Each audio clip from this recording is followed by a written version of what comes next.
Ayo Yorobun and welcome back to my channel. Di video kali ini aku akan membahas salah satu novel bergenre magical realism. Karena kemarin-kemarin aku kan kebanyakan baca novel bergenre misteri, thriller, detektif gitu kan. So untuk penyegaran aku memutuskan untuk membaca sesuatu yang ringan gitu. Untuk kali ini aku akan bahas novel Keigo Higashino berjudul Keajaiban Toko Kelontong Namiya. Yap, ini novel tuh juga booming banget. Aku telat tapi nggak apa-apa ya. Mendingan telat daripada tidak sama sekali. So, apakah novel magical realism karya Keigo Higashino ini sebagus novel-novel beliau sebelumnya? Atau cuma gimmick dan overrated? If you want to know my review about this novel, just keep on watching.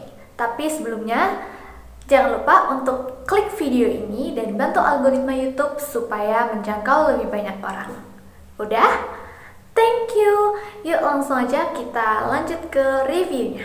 Seperti biasa, aku akan mulai dengan memaparkan sinopsis atau garis besar dari ceritanya. Jadi, Keajaiban Toko Kelontong Namiya ini dibuka dengan cerita 3 orang pemuda bernama Atsuya, Shota, dan juga Kohei yang baru saja mencuri sebuah sedan tua. Ketika mereka bertiga ini sedang melarikan diri, ternyata mobil itu mogok di tengah jalan yang kemudian membuat mereka harus singgah untuk bersembunyi sebentar. Nah, mereka bertiga ini memutuskan untuk sembunyi dalam sebuah ruko yang sudah tidak berpenghuni dan tidak beroperasi lagi bernama Toko Kelontong Namiya. Awalnya mereka ini berencana untuk singgah sebentar saja sampai besok pagi. Akan tapi selang beberapa saat setelah mereka berada dalam toko kelontong itu, tiba-tiba ada sepucuk surat yang datang dari lubang surat di pintu.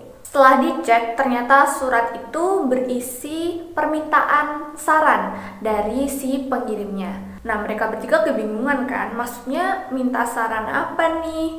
Dan juga siapa yang mengirim surat itu? Karena ketika mereka ngecek di depan, tidak ada tanda-tanda kehadiran seseorang yang mengirimkan surat itu. Tapi kemudian pada akhirnya, Atsuya, Kohei, dan juga Shota ini memutuskan untuk membalas surat tadi. Setelah mereka menuliskan jawaban dari surat tadi, kemudian mereka meletakkannya pada sebuah kotak susu yang terdapat pada belakang rumah. Tapi anehnya, selang 5 menit setelah mereka ini meletakkan surat tersebut pada kotak susu, surat balasan tadi itu hilang. Dan selang beberapa saat kemudian, tidak lama, tiba-tiba muncul lagi surat balasan dari pengirim yang sama. Menarik bukan? Dan di sini kira-kira pengirimnya itu siapa sih? Kok bisa kayak gitu? Nah, buat teman-teman yang pengen tahu kelanjutannya, teman-teman harus baca bukunya.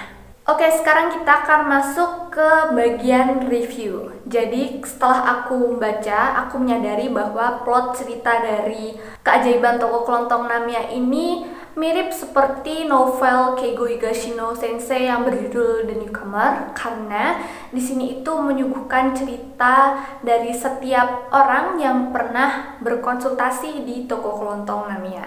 Selain itu, kita juga akan mengetahui bagaimana Toko Kelontong Namiya ini bisa dijadikan sebagai tempat konsultasi. Awal aku baca novel ini sih agak skeptis ya dan gak expect apa-apa gitu. Tapi setelah baca lebih jauh, di sini baru aku tahu kenapa novel ini benar-benar nge-hype dan ramai dibicarakan di luar sana, baik di real life maupun di sosial media.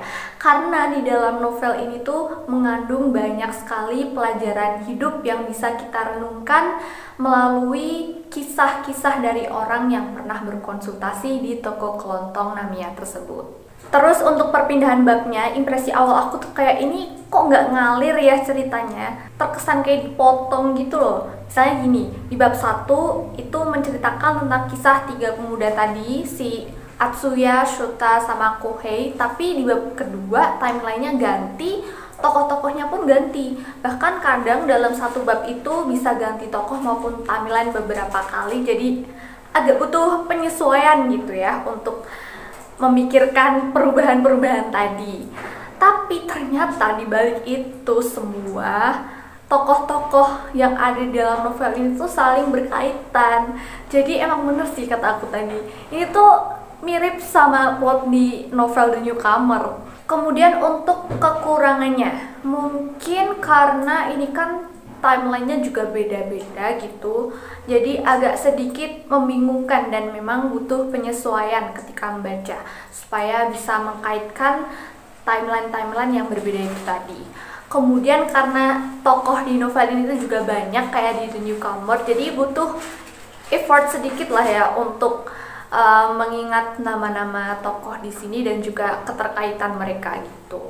Terus juga di sini tuh ada beberapa hal yang menurut aku tuh penting tapi tidak disinggung atau dijelaskan secara rinci, sehingga setelah aku menutup buku itu rasanya masih ada banyak pertanyaan yang mengganjal gitu. Mungkin kedepannya aku akan mencari jawaban-jawaban dari pertanyaan aku melalui review orang lain atau dari sesi diskusi buku Keajaiban Toko Kelontong Namiya ini.